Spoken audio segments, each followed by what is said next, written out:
Le président de la FFR, ravi après l'obtention de la Coupe du Monde 2023 qui se déroulera en France, s'est confié au Figaro. Soulagé et heureux. Envoyé spécial à Londres. Le Figaro. Quel sentiment avez-vous éprouvé à l'annonce de la victoire de la France? Bernard Laporte. Beaucoup de joie et de fierté. J'ai d'abord une pensée un peu triste pour nos deux adversaires, l'Afrique du Sud et l'Irlande, qui avaient deux très bons dossiers. C'est pour ça que je suis fier. Parce qu'on gagne devant deux très bons candidats. On a travaillé dur depuis mi-août pour convaincre. On a beaucoup passé de temps dans les avions pour rencontrer le maximum de pays. Je suis content que tout ce temps, cette énergie n'ait pas été déployée en vain. Le jeu en valait la chandelle. C'était loin d'être gagné pour la France.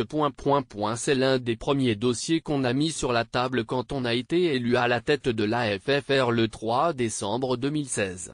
On savait qu'on partait de loin car les autres étaient en route depuis plus de 2 ans. Nous sommes partis les derniers.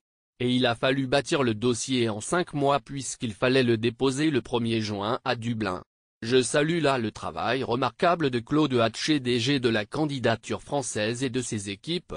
J'ai eu le beau rôle mais ce qu'ils ont fait en 5 mois, ce dossier béton de 800 pages. Après, on a fait la promotion dans le monde entier et, malgré tout, on se devait d'aller jusqu'au bout.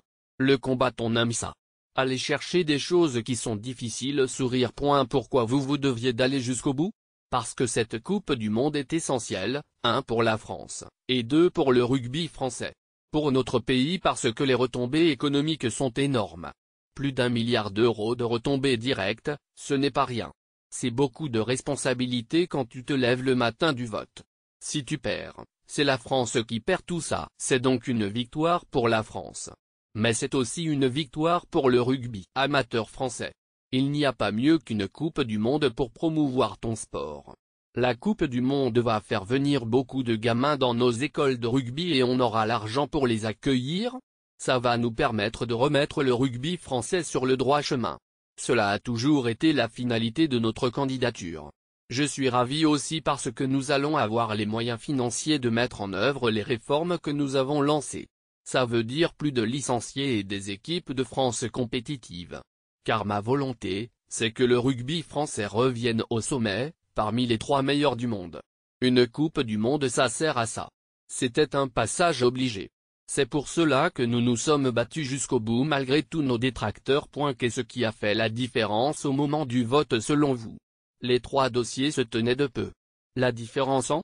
Peut-être le grand souvenir de la Coupe du Monde 2007 et l'expérience de la France en matière d'organisation de grands événements sportifs. Je pense aussi que notre engagement, que la FFR prendra à sa charge, à ce que les joueurs des pays éliminés pourront rester jusqu'à la fin de la compétition a pesé lors des précédentes éditions. Les nations éliminées avaient 2 jours pour quitter le pays, NEDLR.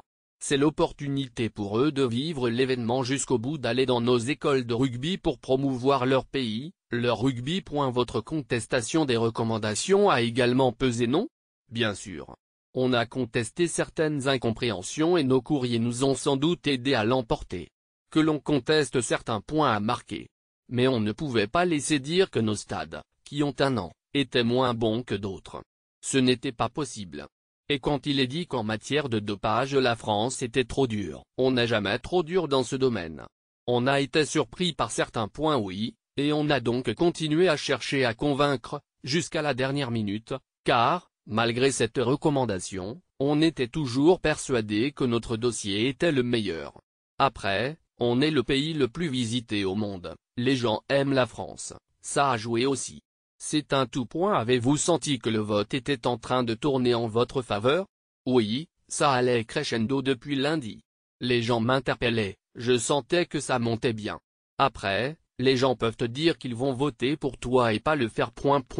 Les Sud-Africains ont parlé de processus opaque ces 15 derniers jours. Je ne suis pas là pour commenter les déclarations des uns et des autres. Cette victoire est-elle une revanche? Je n'ai de revanche à prendre sur personne.